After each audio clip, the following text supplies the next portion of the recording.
Welcome to the Heat versus the World podcast.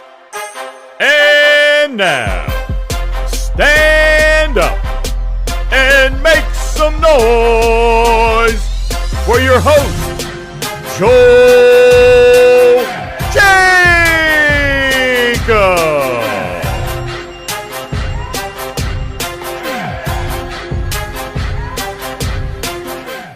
What's going on, Heat Nation? It's your boy Joel Jacob, and you can follow me at Twitter at JoelKJacob_. And I got the homie Kevin with me today. We should be seeing K coming in real quick, so shout outs to him. And today, I'm not even gonna lie, I don't even think I have too much of the strength to do a pod, but y'all know we always on the grind with it. So here we are today. If y'all have seen these last couple of games, y'all probably know why I'm sounding like this, because I ain't gonna lie, it's only been 2 games, but it's been hell. And let's just look into it real quick, because the Heat beat the Celtics a few days ago, and I was feeling really good about it. I was hyped. Jimmy Butler made his return. He had that whole video on Instagram being like, Boston, here I come. I'm getting thirsty. And then he pulls up to Boston and has that great of a game where he does not 1, but 2 daggers. The first dagger we thought was going to be it, but then Jaylen Brown made that crazy shot. But then he said, okay, that's fine. I'm going to make another one. And he does just that in overtime. Great feeling overall. And I just remember seeing that game, and I wanted to do a pod right after that, because I just felt so lit after seeing that. And I remember thinking, this is going to be the moment where we really get things going. Like, I was so excited, and I could not wait to see what this team was going to do. Fast forward to this Grizzlies game. I was excited. I was a little worried because Miami has this history of not playing good against teams that are shorthanded, but I still thought they were going to use this momentum that they had after beating Boston to take care of Memphis. Spoiler alert, it did not happen. And this was a Grizzlies team that did not have Ja Morant. They did not have Jaren Jackson Jr., nor did they even have Desmond Bane, to name a few, by the way. And they lost to them. And I don't know even what to make of that. But just when I thought it couldn't get worse, I go into the day after thinking that we'll get it together and that we'll win this game. Who are we playing? A Detroit Pistons team who's 1-14 against teams in the Eastern Conference, at least heading into last night's game. What happened, y'all ask? We lose by 20 points, and we make Bojan Bogdanovic look like this pure hooper. I don't know what to really make of it. I'm at my wit's end right now, because every time it seems like the Heat are finally getting it together. And I was saying this on yesterday's HVTW Fallout episode, which you can catch on our YouTube channel, so make sure to check it out. I said on there, every time we take a step forward this season, we take 2 steps back.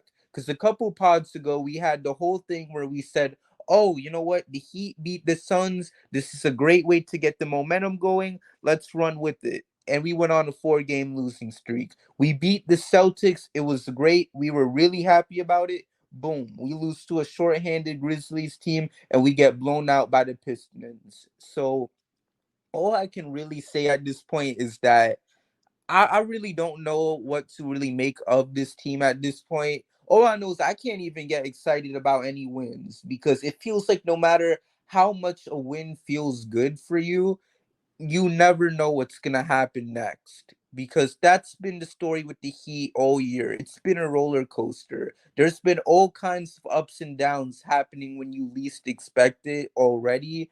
And I don't know. And you know what? I know we've had our times last year where we lost games, but it's so harder for me to not think about it when we're at the record we are at right now. Like, we're 11-14 for crying out loud. So I'm not gonna give up on the Heat. Y'all know I never will.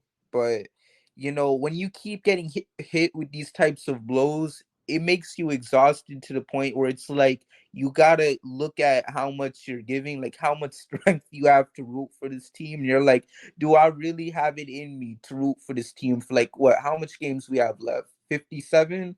Like, do I have the strength to keep this going for 57 more games? But overall, that's just my opening thoughts about it. And Kevin, how about you? Like, what's been going through your mind?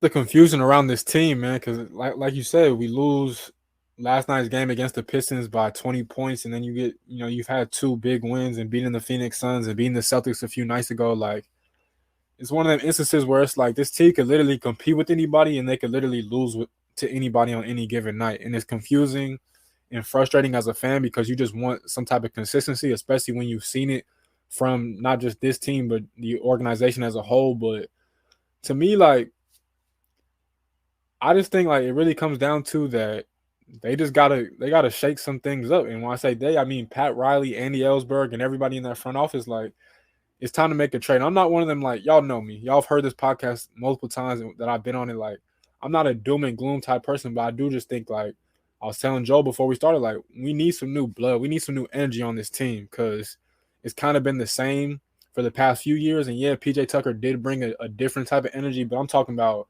younger and something that could, span for a little bit longer and that's more long lasting. So, like, I'm not completely giving up on this team because, again, like, when you look at the East, like, outside of Boston and Milwaukee, like, nobody's been consistent like that. Even Cleveland's kind of been up and down a little bit.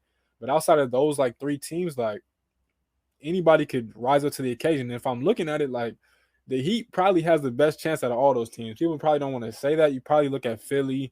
You might look at Atlanta, even though I wouldn't even look at Atlanta. I wouldn't even look at Philly, really. But, like, the Heat have a real opportunity to take advantage and literally get back into the top four of the Eastern Conference. And it really just comes down to them. But I'm not too mad at the players because it's just like, this is what it's been. This is what it's always been. This is what it's been ever since Jimmy walked through them doors a few years ago. Like, it's the same team with the same problems. Some years they figure it out. Some years they haven't.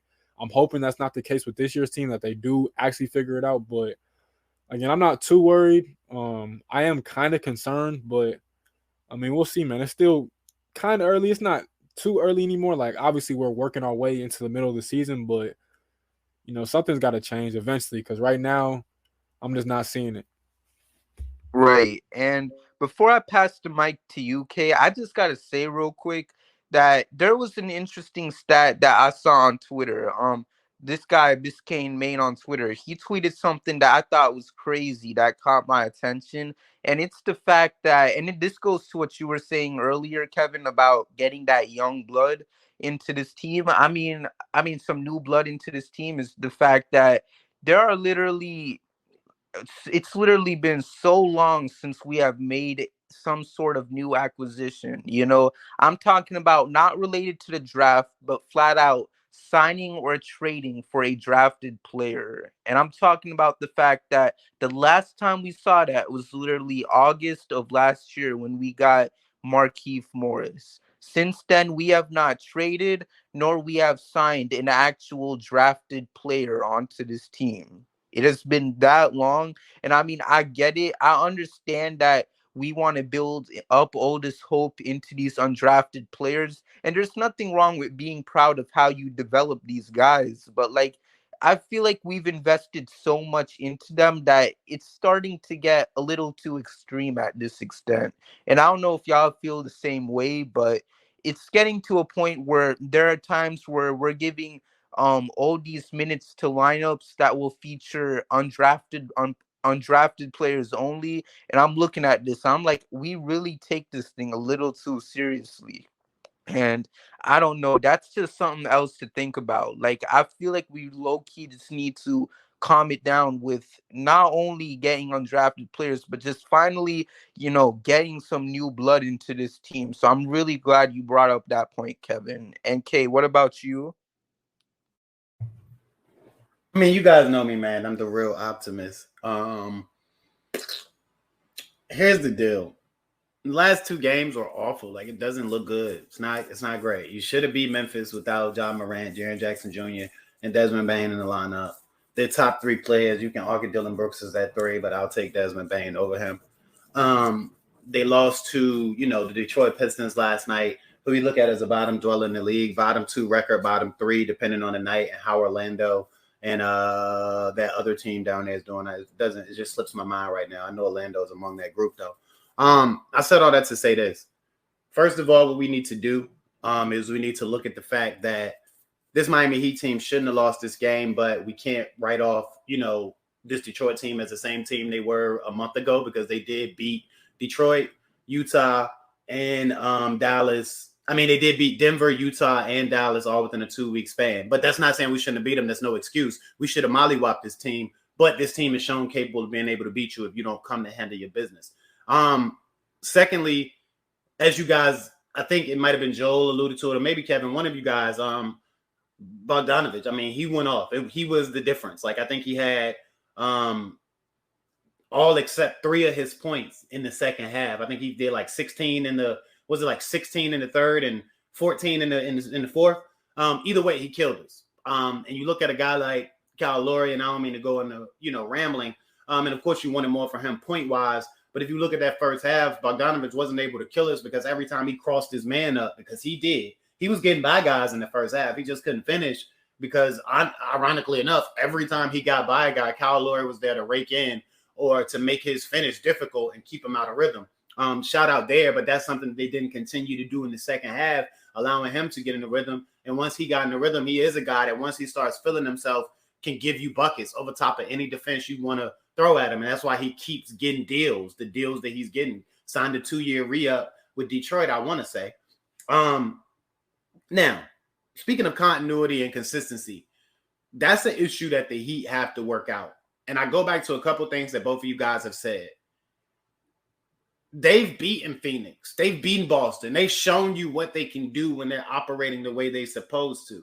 Now, the thing about the Miami Heat is just the way that they deploy it now, it's very hit or miss, and it doesn't matter who you're playing on the other side. It can hit some nights, and when it hit. Wins over Phoenix, wins over Boston. And then it can miss some nights, and when it missed, it missed. Losses to a banged-up Grizzlies team, another loss to a Detroit Pistons team at home that you should have ran out of the building. I've been saying this since the beginning of the season, and I'm at this point again where I get it. People are saying new energy. Like, yeah, there's a way to do that without actually, and this isn't me coming directly at your take, Kev, or your take, Joel. I'm just saying it's a thing. It's a common take that's out there in the ethos. But here's something that we're all not considering. Tyler Herro was a top 25 scorer off the bench last season. The Miami Heat were a top seed in the East. He got his money. You want him to be a starter. You want him to be a foundation piece moving forward and into the future. But what works best for the Miami Heat? You solve so many issues by deploying old boy off the bench. Not only do you allow him to get his shots in the rhythm, in the flow of that second unit offense, and of course you'll stagger him with the main guys, but you then maximize that production while giving your bench some firepower because they suck. Consistency is the problem with them. They'll have a couple of guys step up, but a lot of them won't do it at the same time. So you can give them some firepower. You also make those guys in the first unit. Your Caleb Martins, your Max Struses, your Jimmy Butler when he wanted to be passive, your Bam Adebayo when he wanted to be passive. You even make Kyle Lowry shoot a couple of more shots and when he wanted to be passive because he shot his shot last night against the Pistons. It just went fall. But as I mentioned, he did a bunch of other stuff that impacted winning, so don't point to him. But I mean, it's just a situation where they have to figure out how to maximize all of their pieces because you have too many situations where Max Strus is inconsistent. He'll give you 25, 31 game and then come out and give you 4 or 5. You have too many games where Caleb Martin isn't giving you anything because he doesn't have a chance to get in rhythm and be that the natural flow of the game or be that because Tyler Herro is on a cooker, which wouldn't hurt if he was in the second unit doing that most of the part. Another factor. It's not allowing everybody to be able to give you what they give you when this Miami Heat team is operating at peak efficiency. And I think those are the core issues that they need to work out. When they're at their best, they've shown you, even when they're at their half best, competing against Boston without Jimmy Butler until the very end, and the shootout, might I add, they can compete, but you need to find something that's every night. And I think that the only thing that you can do to get the best out of everybody every night and be sure of that is give Tyler the whole rock in the second unit with a little bit of depot to help him out, which is my next point, but I'll save some because I've talked a minute here. With a little bit of depot to help him out, and then that'll allow everybody else to get their stuff off in the first unit because Jimmy Butler doesn't need help. He can do whatever he wants to do, but Jimmy Butler does what he thinks is best for the team. And I'll take it back to Memphis, where he felt like he was going to let Tyler Herro, let Bam Adebayo eat early until in the second half. He realized, like, oh, shit, I got to eat. And that's what you saw him try to do. So I don't worry about him as much as everybody else. Sorry, guys. I know I'm long-winded, but we're in a dire situation. Nah, no worries. And to be honest with you, I'm definitely on the train of having Tyler come off the bench because something that we've mentioned in the past and something I can't stress enough is the fact that people will look at that as a bit of an insult. But the truth is, as long as he's getting the same minutes that he would probably get as a starter, I mean, there should be nothing wrong with it. At the end of the day, it's about doing what works for the team. And I personally believe that Tyler coming off of the bench would do just that. You know, like you mentioned, it helps everyone get their touches. And I think putting him off the bench will help give the Heat that boost that they need, especially when you consider the fact that they've been struggling like crazy from the bench as of lately. You know, I mean, look at yesterday's game. I mean, there was a point, you know, in the third quarter where the Heat only had 4 points, you know, from the bench. Think about it, that deep into the game, and your bench was only able to give you that much. Like, it's insane to think about. And Kevin, is there anything you want to add into this? I mean, like, I 100% feel K. I'm just like, bringing Tyler off the bench is cool, and obviously, like, it worked last year, or it's worked for the past couple years, whatever the case may be. I just think that it's like, it's still like, it don't really, it puts Tyler in with the second unit, yeah, and your offense doesn't just go down the gutter, but it's still like, you look at the starters, like, Kyle's not out there hunting shots. Jimmy, like you said, Jimmy not out there hunting shots. We've been asking Bam to hunt shots, and he only does that like once a month. And then it's like, who else does that leave you with? Like, so it's just like, again, that's why I said we need new blood and new energy, because it's like we've been with the same dudes for the past however long since Jimmy's been here, and we can't just expect somebody to keep gradually getting better as a scorer. Like, Caleb does what he does. He scores in instances, but he's not a scorer. Jimmy is an all-around star, in my opinion, superstar for that matter. So it's like, I don't know. Like, I get the idea, but it's just like, it doesn't really change anything for me except that it helps the bench. But that's, the offense is still going to be the offense. Like, it's all the same to me. It's always been, since Jimmy's walked into the Miami Heat, it's been a lack of offensive production scoring wise. And right now, the only person that could change that is maybe Bam. But even then, it's like, I'm not dying for Bam to score like that. So I don't know. I get it, but I don't think that takes us and helps us in the meantime right now. So while I'm not going to refute your point or your points, Kev, not at all. I'm not even going to act like you're wrong. I'm right. No, I'm not asking that. I'm just going to ask a couple of questions and just see if you can understand where I'm coming from. And again, this may not be the end all be all, but I think it's something that you have to try before you go full on helter skelter and, hit the nuke button. So here's the thing. I understand what you're saying by it's not going to help the starters, right? But hear this out. Has Kyle Lowry been better than he was last year? Well, if we're just talking regular season, yeah. For the most part, right. Well, that's all we can judge. As a whole, yeah. Right. Sure. Okay. So have we, even though we still want more from Bam, I know you say you don't want him to score. I do, because I think he's LeBron. Everybody's tried to call him KG, but I think at his most aggressive, he's LeBron. Like, a lot of the shit he does on the floor, it's LeBron-esque. Nobody that big, that strong, that athletic should also have that skill set, and Bam does. But have we seen him be more aggressive and more dominant on more occasions than we have at any point in his career thus far? Yeah. Okay. Thirdly, if Jimmy Butler has to do that, then like we said, he's an all-around great player. He'll do what he has to do. We agree there. Yes. Okay, and I'm not trying to treat you. I'm not trying to carry you. I'm just making sure we walk in there. Okay, facts. I just want to make sure. Yeah, I just want to make sure you realize I'm not patronizing you. Yeah. So Max Strus, I spoke about the inconsistency there. Caleb, you said he's a rhythm guy. Well, with the inconsistencies in rhythm, you have a greater chance to find that rhythm, or for that to be your night if you're getting those touches, right? Yeah. Right. So my point is, Tyler Herro's getting his touches right now, right? Yep. But those guys aren't able to get their touches, and it's showing. Sometimes they explode, and sometimes they, are the guys we need them to be, and sometimes they aren't. But you aren't always giving them a proper chance if they have to splice their touches amongst everybody else and Tyler Herro. Well, by bringing Tyler Herro off the pond, you can still get Tyler Herro all of his touches, where he still has an opportunity to give you that production that you need and want from him so bad. The production that he's actually giving you the last 2 nights. If you want to look at a guy and say he's done his damn job, it's Tyler Herro. I can't front on that.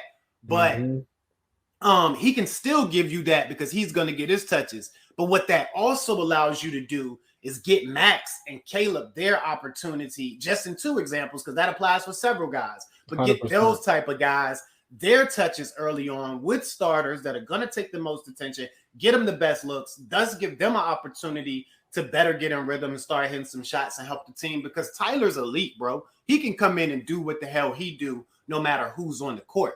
It's those other guys that you have to create the optimal environment. And that's always been my thing about Max Strus, because like even over the last season, Duncan fell so far out of the rotation that you just gave his chances to Max Strus. But it's like, Strus mad inconsistent too. We got another guy over there that when Strus ain't hitting, instead of still hunting for him 15 looks, give him 8 and see if Duncan can do something with 7 of them.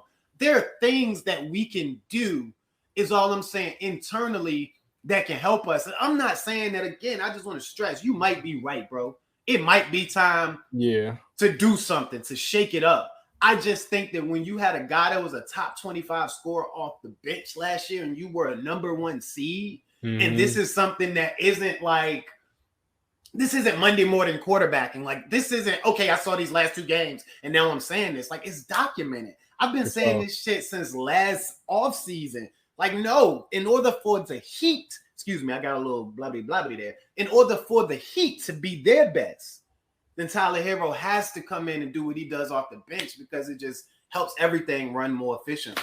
Personal opinion. I'm probably in the minority, because I know a lot of people saying this is a knock on Tyler to start. And as you mentioned to, as you alluded to, Joe, it's not, bro. We're giving you the minutes. You got the big bread, and now it's about winning. Nah, and I hear you too. My fault, Joe. I gotta say this. Like, now that you explain it like that, I'm 1000% with you. To me, it's the only thing is that, like, let's be real. Like, in the regular season, Tyler is our best scorer, right? And Jimmy saves his best, or he saves, he gives us a great performance here and there when he wants to in the regular season, but he saves it for the playoffs for the most part. So it's like, my biggest issue with Tyler, and I've been on the record documented a million different times saying this, and it's really not even a knock on Tyler. It's more so just that for your best regular season scorer to be a guy that consistently relies on making tough shots, like, it's hard to get it like that. Like, you look around the league, and obviously, like, I'm not going to sit here and compare Tyler to freaking Tatum or Luka or anything like that, but it's like, obviously those guys get their buckets in a variety of different ways. And Tyler's so dependent on the step backs, the dribble handoffs and different things like that. And it's like,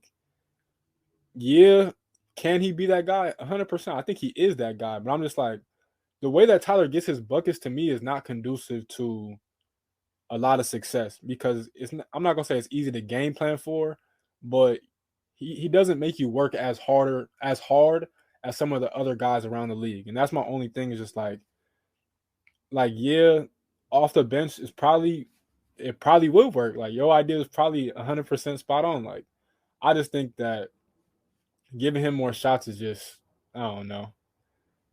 I don't know. I'm with the idea. To me, I just think, man, it's time to get somebody else in here, because the offense got to open up eventually. Absolutely. So I always stress this, because we're having a healthy conversation, a spirited debate here. I'm not disagreeing with Kev on the new blood thing. So let's put that there, and I don't have to address that no more. So if you want to say it, absolutely. Know that I might agree with that part after we try this. I just don't want it to ever seem like I'm still fighting that. Now we're talking about the Tyler Herro part of it.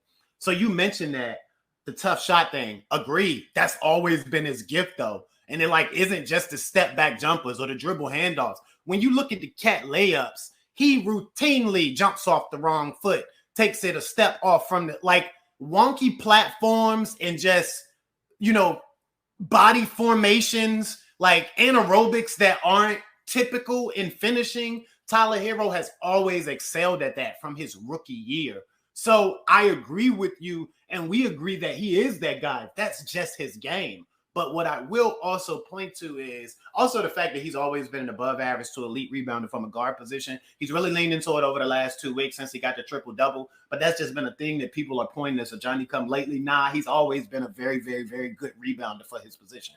But his evolution is not only continuing to lean into those exterior or those, extracurricular stats like the assisting, the playmaking, becoming more of a, playmaker for his teammates, hitting the boards, doing the little things, continuing. Like, notice the little runouts, how he's humping it to get out to shooters. He's not a great defender, but all you want from a guy like that is for him to try his ass off, and you see all of that. But as far as his offense and getting away from having to totally rely on the tough stuff, you're seeing him grow in that how he's countering or balancing his tough stuff is the defense knows that he does that shit too.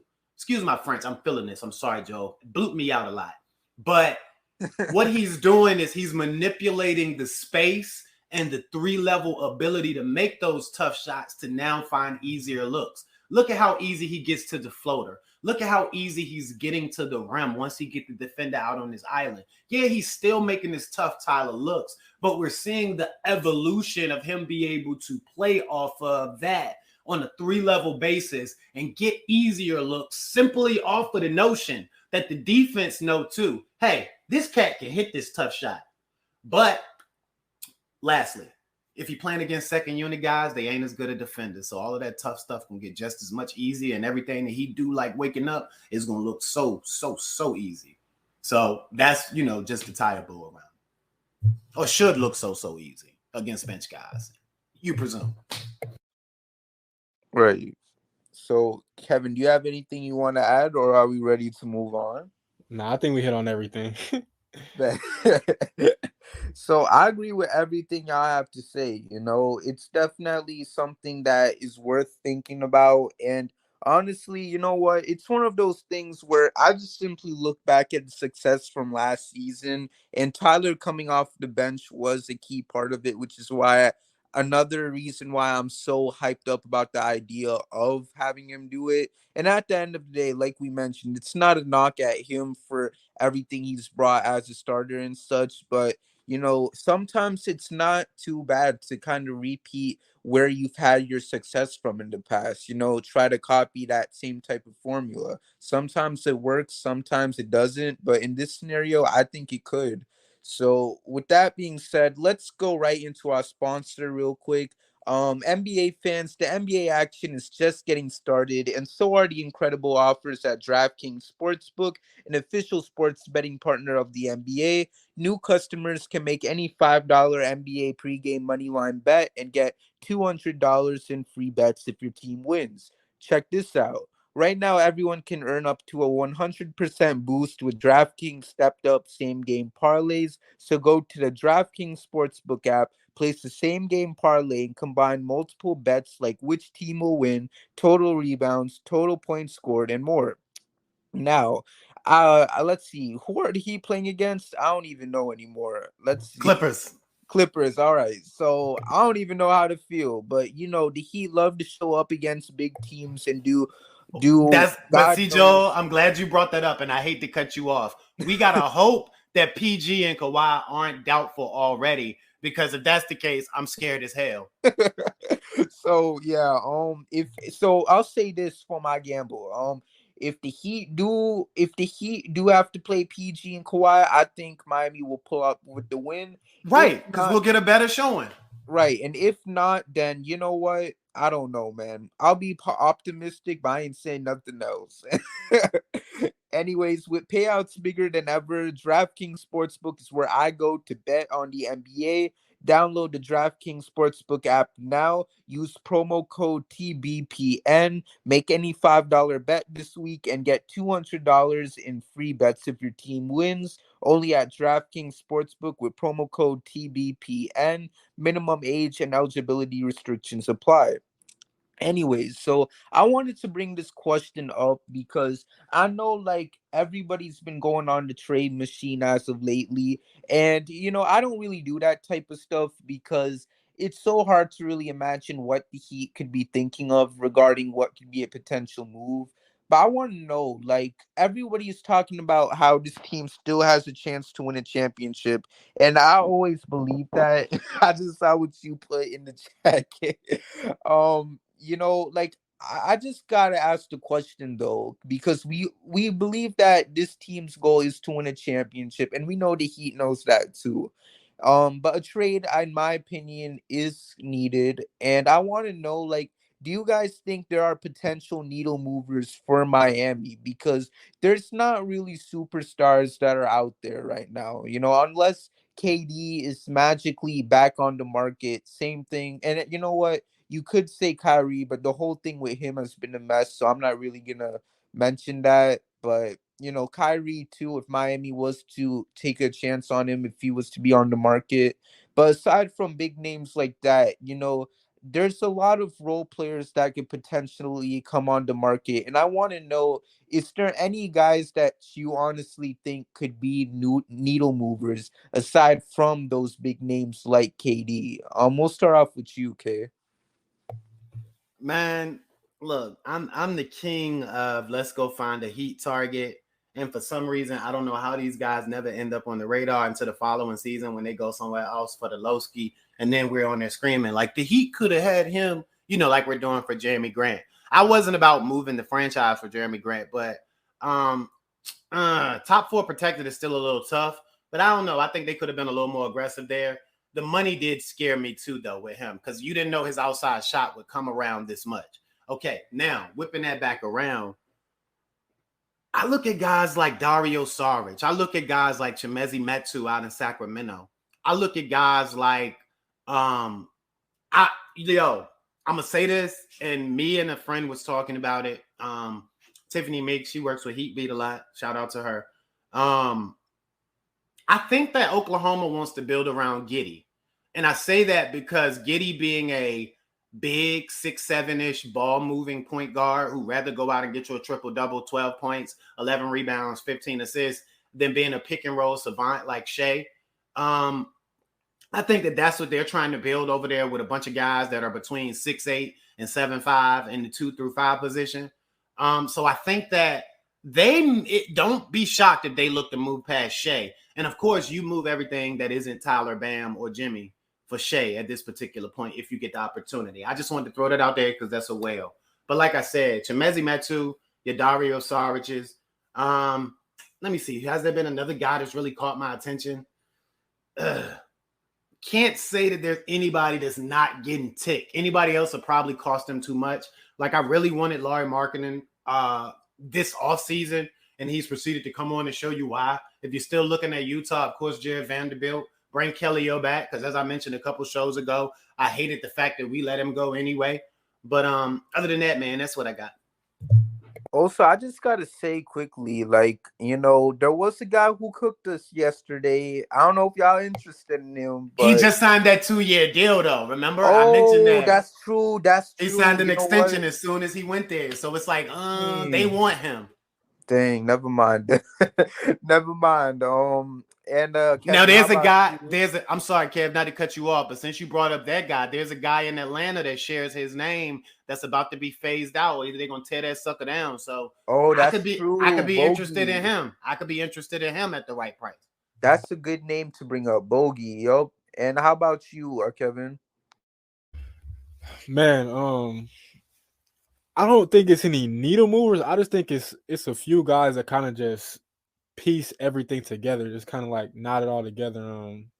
K definitely hit with Chimezie Metu. Like I think when he told me that a couple episodes ago, I don't even remember how long ago that was. Like that, sitting on that, I actually like that one a lot. A guy that I've been saying, I know he signed recently, but bro, man, I would love Larry Nance on this team, man. Like Larry Nance to me would have been the perfect fit on this team, but I think that's a foregone conclusion right now because he's doing his thing with the Pelicans right now. But honestly, I don't even know, man. Like K pretty much hit on like the good ones. Like outside of that, like to me, like I guess like I'm still all aboard. Like if they can get Jared Vanderbilt, I would love that too. Because I think even though he does have his limitations offensively, like defensively, he takes a lot of pressure off a lot of guys to be successful on that end.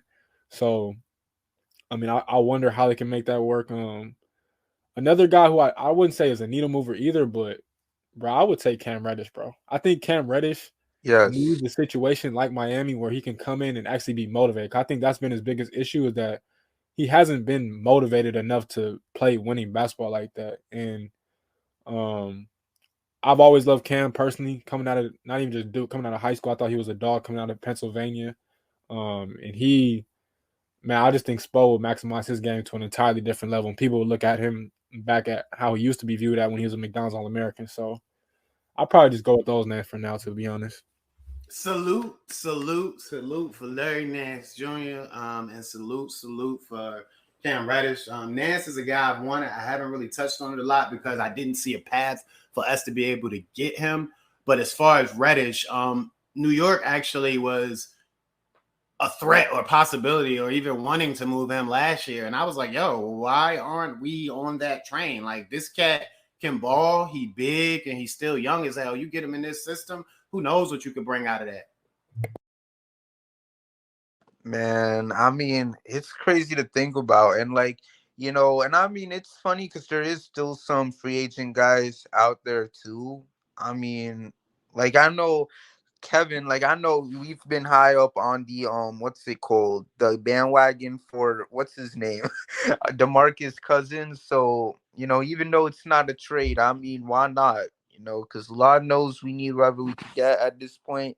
And I still believe Miami could try to turn things around with him if he was to come to the Heat. But overall, it's going to be interesting to see what the Heat does. I don't want to get too deep into the convo because at the end of the day, we still got a couple months left till the trade deadline comes. I really do hope we make a move soon simply because I do think it would be nice to try to fix some holes that are here right now before the trade deadline comes. And then assuming that we can really get things going, we can make another trade at the actual deadline and then we could just go from there. But right now, Miami, I just need y'all to start winning games. And because of that, it's time to get into the final topic of the day. And that's none other than this game against the Clippers, because I don't know what to expect. I already said this before, and I'm going to say it again. It's the Miami Heat we talking about. And like you mentioned, Kay, when we were doing our sponsorship, like, you know what? If Kawhi and PG played, that might as well be good for the Heat because Lord knows that everybody's got to be healthy for the other team. If not, I mean, I don't know. It might get to the point where I probably just might watch the game starting at the fourth quarter because we could be up 30 points by the end of the third, and it's not going to mean anything by the time the fourth quarter starts. So it's one of those things where you just gotta wait and see. Like, what do you guys think? Like, what is gonna be y'all's expectations if the Heat do have to play Kawhi and PG? And what do you think could possibly happen if those two don't take the floor for this upcoming game? We'll start off with you, Kevin. Either or, bro. Just go win the goddamn ball game, bro. Like, I don't care who's playing, bro. I don't care if they bring. I don't even know who the greatest Clipper of all time is. That's another conversation for another day. But regardless, bro, just get the win, bro. We need any wins that we could get. Any wins that we could get right now, because that's just what it comes down to, bro. And again, my thing is like, this team has shown us that they're not this far away, bro. Like, that's the most probably frustrating part for a lot of Heat fans out there is like the inconsistencies are just damn near traumatizing because it's like they look great one night. They look like they can beat any team in the league one night, and then the next night they can't even compete against the worst team in the league. I don't even know who the worst team in the league is right now, but like, just start to get into some type of winning streak. Oh man, don't do me like that, okay? Get into some winning streak and go from there and just build off that, bro. Even if it's just 3 games, whatever it takes to just get back to 500 and just start fresh from there, bro. Like, I know we hit 500 like once this season, I think, so far. Like, get back to there and then just act like it's a completely new season and build off that. When it comes to the Clippers, bro, like they're gonna be tough. Even with all the injuries, like Ty Lue's still a hell of a coach. He's always gonna have his guys ready. It's the same thing, bro. Like just play hard, take pride on defense, offensively move the ball, find the hot shooters or whatever, find the dude that's hot at the time, and just make basketball simple, bro. Basketball is not as complicated as a lot of people like to make it seem. They like to use big words and different things like that, but in all actuality, the game is very simple. And it's like I don't think people really understand that sometimes. So like we get caught up in all this extra stuff. So it's just like, bro, make the game as simple as it can be. We don't have everything that we probably want as a championship team, but I do think we have enough to make it work right now, especially through the regular season. Because again, we've had success in the regular season. So right now, man, like I said, I don't care if Kawhi's on the floor. I don't care if he's 2019 Kawhi. I don't care if it's prime Paul George from 2015. Bro, just get the win somehow, some way, bro. Amen, amen, amen, and amen. And I'm not talking about the player. I'm actually saying amen because we should just get the win regardless, man. Like the fact that I even got to ask y'all the question, what's the expectations if I almost said KD, if Kawhi and PG do or do not play is insane, but it's at that point. And K, like what about you? Like what's your take? Yeah, we feel the same way, man. You know how I said it.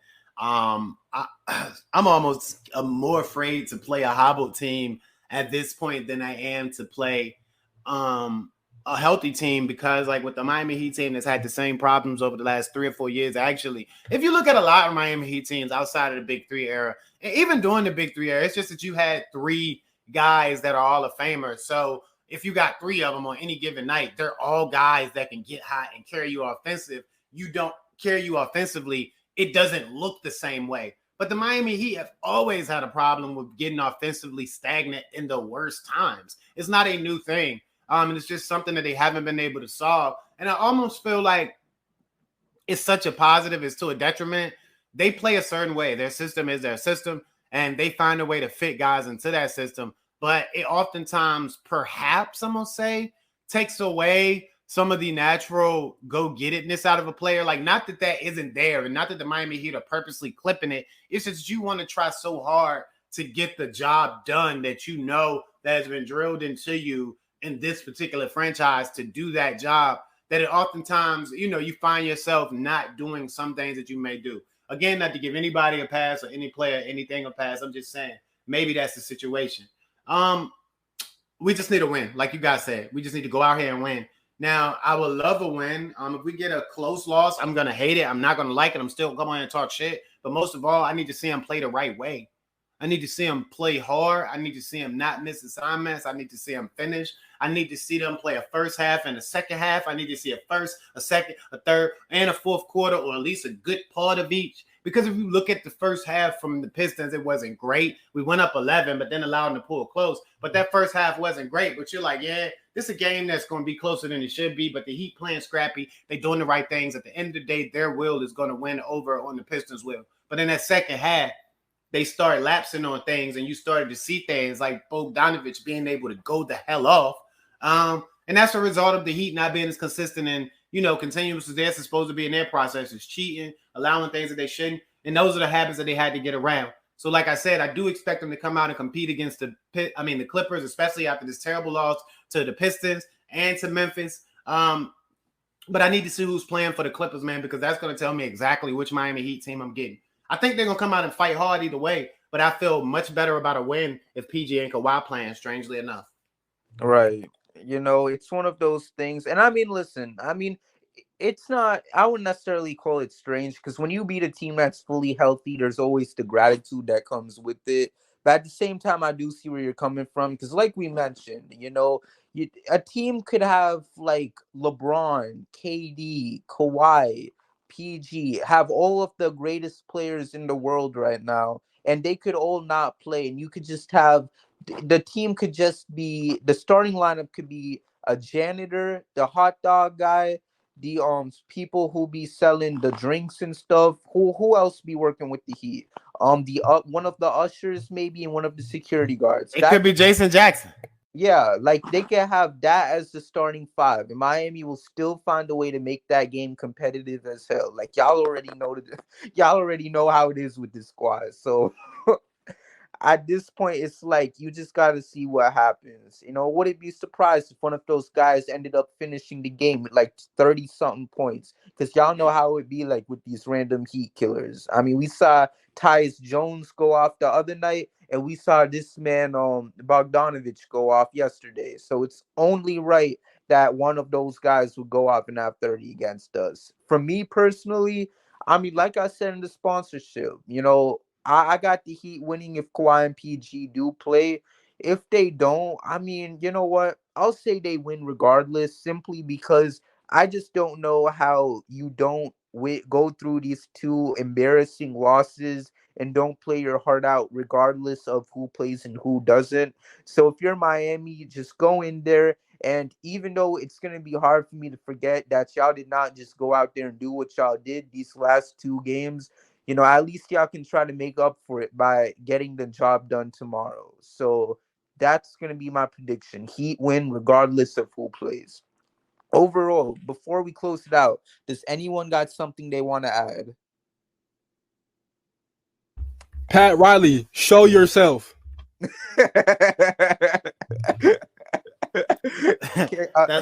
That's funny, man. So word is last night, I was reading the Twitter feed. They said Pat Riley sat with the whole through the whole second half, most of it with his arms folded, and he didn't clap until Duncan Robinson got that rebound. The rebound he got fouled on, that was his first time clapping in the second half. So he's showing himself. He just ain't happy. Listen, I heard guys mention DeMarcus Cousins, Boogie Cousins. Yeah, I'm not against that if that's the route they choose to go. But what about playing Orlando Robinson? Like, I don't understand how in the hell you bring Drew Smith. And I like Drew, so it's not a knock on Drew. Again, back to that whole Tyler thing, because we're saying this, it's not a knock on the player. But it's not a knock on Drew, but it's like what the Heat need at this moment is depth at their bigs. Like, Dwayne Dedmon can't stay out of the training room because he's been playing through plantar fascias. His plantar fascia has been acting up, basically. I don't know what your plantar fascias, I don't know, whatever. Plantar fasciitis, that's it.